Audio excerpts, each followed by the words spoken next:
Nifty 300 point gap up ஆனதுக்கப்புறம் எல்லாம் இன்னைக்கு கால் சைடு தான் கிடைக்கும், புட் எடுத்தா மாட்டிக்குவோம், இந்த மைண்ட் செட்டில் தான் இருப்பாங்க, ஜென்ரல் ஹியூமன் சைக்காலஜி. பட் நம்ம ட்ரேட் பிளான் எல்லாம் இன்னைக்கு புட் சைடில் தான் இருந்தது. 9:35க்கு பிஆர்என்ஸ் இருந்து பிக் கரெக்டாக 9:35 டைமோடு இருக்காங்க. 76 to 131. அதுக்கு அடுத்தது 12 o'clock. இப்போ டவுன் ஆகலைன்னா மார்க்கெட் டெக்னிக்கலுக்கு ஒர்க் ஆகலன்னு சொல்கிறோம், ரைட்?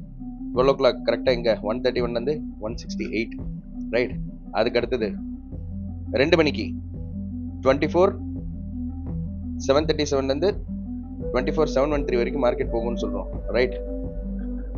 2 மணிக்கு மூவ் 149 196, ஆல்மோஸ்ட் 45 பாயிண்ட்ஸ். இது போக ஹீரோ ட்ரேடும் சென்செக்ஸில் புட் சைடு தான் இருந்தது, right?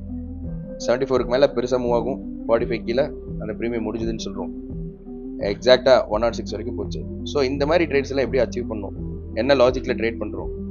So join with us, learn and then earn.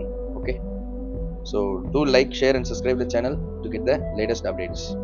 இப்போது நாளைக்கு நிஃப்டிக்கான ட்ரேட் பிளான் என்னன்னு பார்த்தோம்னா 5th செப்டம்பருக்கு கொஞ்சம் காம்ப்ளிகேட்டட் தான். 24,807 ரொம்ப குரூஷியலான ஜோன். ஓகே, இதுக்கு மேலே ஸ்டே ஆச்சுனாலும் அப்சைட் பயங்கரமான ரெசிஸ்டன்ஸ். 907 வரைக்கும் மூவ்மெண்ட் ரொம்ப வாலடைலாக தான் இப்படி இருக்கும். அதுக்கு மேலே 991 வரைக்கும் ஒரு கிளியரன்ஸ் இருக்குது. Above that 25,102 maximum. In case candle கீழே ஓப்பன் ஆச்சுன்னா 713 ரொம்ப ஸ்ட்ராங்கான சப்போர்ட். ஓகே, ரொம்ப ஸ்ட்ராங்கான சப்போர்ட் 713. அது கீழே போகிற பட்சத்தில் இந்த ரேஞ்சில் சஸ்டெயின் ஆச்சுன்னா மூவ்மெண்ட் ஸ்லோவாக இப்படி தான் இருக்கும். இதே இப்படி வந்து ஒரு ரீட்ரேஸ்மெண்ட் டச் பண்ணால் டக்குன்னு கீழே வந்துடும், ரைட்? இதுக்கு கீழே தான் பெரிய கேம். மேபி இன்ட்ராடே பேசிஸ்லேயே மூவ் ஆகலாம், இல்லைன்னா ஒரு கேப் டவுனில் கூட மூவ் ஆகலாம். So plan your trade. இந்த டெக்னிக்ஸ்லாம் லேர்ன் பண்ணணும். We are conducting free session, attend பண்ணுங்கள். You will gain more knowledge.